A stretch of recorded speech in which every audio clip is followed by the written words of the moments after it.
predictor.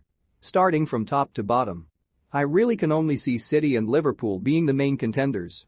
It will be very close between them once again. However, I think this time it will come down to the head-to-head matchups.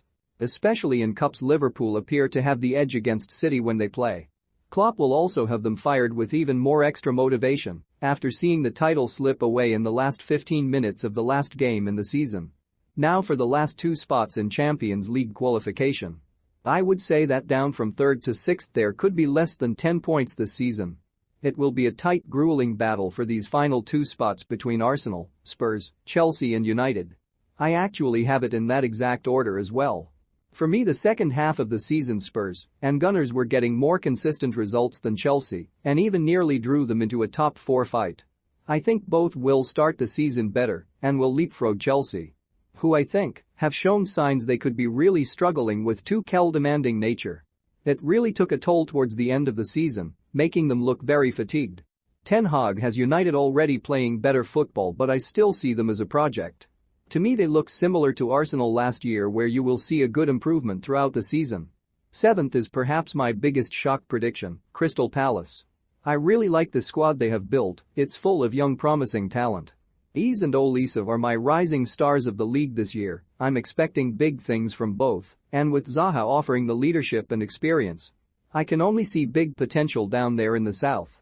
8th is West Ham, who I would have put higher, but the Europa League showed their squad depth isn't quite there, plus they have a few aging stars. 9th is big money spending Newcastle. The Toon Army were in scintillating form towards the end of the season, with Eddie Howe really turning the club's fortunes around. A full pre-season plus a few additions really could spark this side into a strong top half finish. Leicester next, they haven't purchased anyone significant in the summer, even though they look to need a few additions. I'm getting strong Everton vibes from last season, when they didn't spend much in summer and were dragged into a relegation scrap. I think Rodgers is too good a manager and Leicester still have decent talent for that to happen, but I cannot see them finishing any higher than 10th. Aston Villa start the bottom half of the league. I have them 11th. They appear to have assembled a strong squad with plenty of talent in a lot of key areas. Gerrard has tried to change the football philosophy at the club with mixed results. It will be a big season for Gerrard, one that he will need to improve on the form they had last season. 12th is Brighton. I think Potter is doing an incredible job down there in the south coast. They play such measured and controlled football, even though their individual talent level isn't of the highest standard. If Cucurella leaves, then this side begins to look a little thin. And I could see them sliding down to Southampton in a relegation scrap. Next, Brentford, a very solid first season from the Bees. A couple of nice additions to the squad. However, I'm not sure they have enough creativity to challenge for top half. But they are building a solid foundation to stay in the league. 14th are Wolves. Much like Southampton, their form was awful towards the end of last season, and I can see that carrying over. They haven't really added anyone to the squad, and they lacked goals in the side, so I think they are the biggest fallers of the year. 15th is Everton. Lampard will have a full pre-season after securing their survival. He managed to turn Goodison Park into an electric atmosphere that helped them stay up. A couple of strong additions already. To me, they look like they will improve from last season and avoid a relegation scrap. Southampton next. This is definitely a side I think will be fighting for survival. Their defense looks shaky and their forward line is inconsistent in terms of production. Perhaps a shock next is that I have Fulham avoiding the drop. For me, they had a good run last year in the Championship. I think it will give some more players confidence. Plus, a lot of squad have Premier League experience, which will help to adapt to the league early. Also predicting they purchase a few more players. Leeds are next. I didn't personally see much improvement with their new manager, only that they didn't concede as often. They have lost Rafinha, who will be a huge loss, and along with their talisman Phillips, I can't see them replacing that level of talent. The last two spots are Bournemouth and Nottingham Forest. They both look far away from the talent required to stay in the league. Maybe with a few good signings this could change, as Newcastle proved how key it is to gain decent Premier League talent. That's my complete Premier League prediction.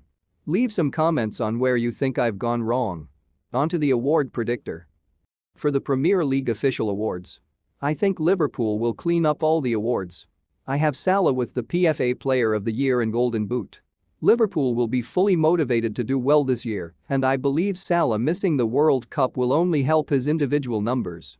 He noticeably fell off his production after the African Nations Cup. However, he will gain that advantage over most of the league when the World Cup is held halfway through the season. Klopp will win Manager of the Year. After building this hugely successful machine that is Liverpool at the moment. They seem to have depth at every position with young talent also emerging. I really like Harvey Elliott. He will be in contention for Young Player of the Year. I think mainly due to the surprise he could sneak this award for a clean sweep. For sure, with the new rules on the award, that the player has to be under 21 at the start of the season. This will make Haaland and Saka strong favorites. I however see Olise at Palace and Elliott as top talents that will surprise a few this season. Now for the last bit of fun, FPL Awards Predictor. For the FPL Awards, I have created a few for fun. I have the best value player, the biggest point scorer, and the most frustrating player this year. For the best value player I have gone, Jesus. He looks like he will be competing for top point scorer in the forwards position, which at 8 million is a bargain. Rashford is second. The huge price drop just seems crazy from FPL. So an easy choice for value, especially as United already look better in the Ten Hag system. This is why I've also gone Martial at third. I don't really see Ronaldo featuring much for United this season. So Martial could be the only central striker option, which could prove incredible value at 7 million. On to the biggest point scorer, this can only be Salah for me. The advantage of not having the World Cup will really pay off for him. Second is a little harder, but I think Trent can actually have an even better season than his previous excellent ones. Third, I think, will be a surprise, but I have Sterling. He always produces each season, and now being the main man at Chelsea should see a bigger production. Seems strange FPL decreased his price as he looks to be in a better situation. Most frustrating player I think could be Mahrez. There's a lot of FPL managers thinking that with Sterling gone, Mahrez will get more game time, so an increase in points surely. Well, I think Pep will still rotate a lot with Foden, Alvarez and even Silva playing that right wing role.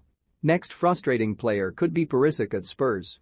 I'm not sure at his age that he can play a full season, so I'm expecting Conte to rotate the wing-backs this year. I also think Chilwell will be a slow starter. It was a long-term injury, so it will take a fair amount of time to regain that fine form he had before that injury. That's all from me in my season opening special. I hope everyone starts the season well and look forward to seeing you next week, where I will be doing match reactions from my team's performance. Hopefully no one gets sent to my office. I will also reveal my scouting report from the opening weekend with future plans. Plus obviously revealing the team's selection. Please leave comments on YouTube, Twitter, or Instagram. I would love to hear your feedback. As always, like and subscribe. Thanks for watching. See you next week.